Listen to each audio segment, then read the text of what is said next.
Now the start with a temper that's hot. It's Jock McBile with Get Stuck.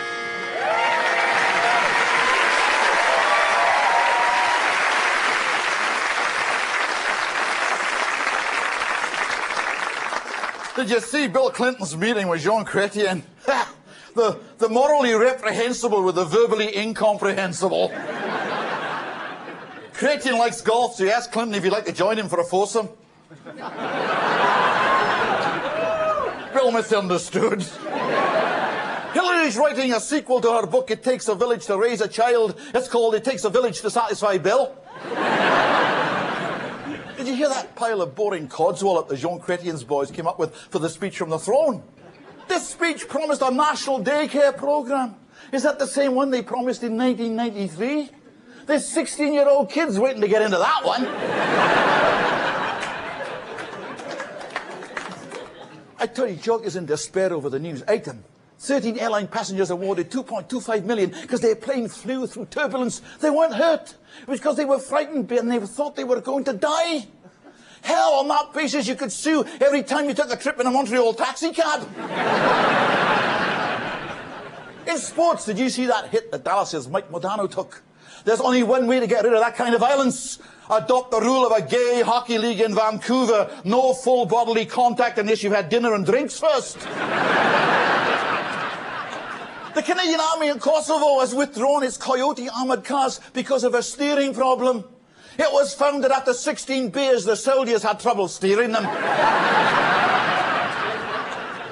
After the US won the Ryder Cup, a survey showed 61% of Americans thought players from other countries should not be allowed to play in the States. And 28% of the Americans didn't know there were other countries.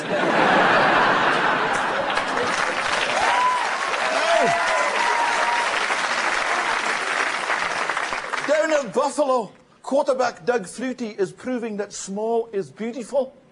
An opposing linebacker with the job of sacking him said, "Sack him, I can't even find the little bugger."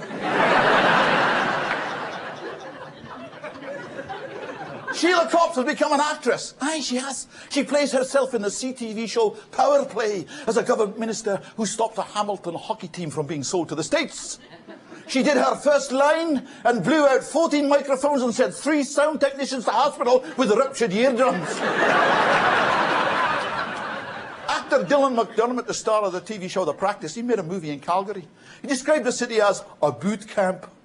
In an effort to make amends, Calgarians have invited him back to the city. They say if he sets up his own camp, they will provide the boot. 173 years ago this week, in 1826, Charles Mackintosh perfected the rubberized raincoat that was named after him. He had a plan to take this idea one step further, but it got stolen by a Frenchman, Henri Condom. But for that, today we'd be using the phrase slipping on a Macintosh.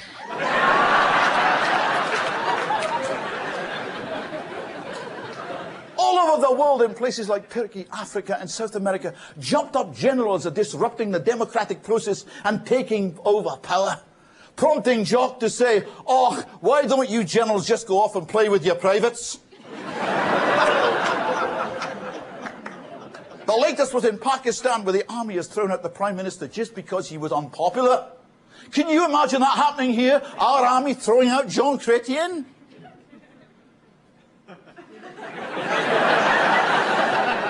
Now there's a thought. Oh, get started.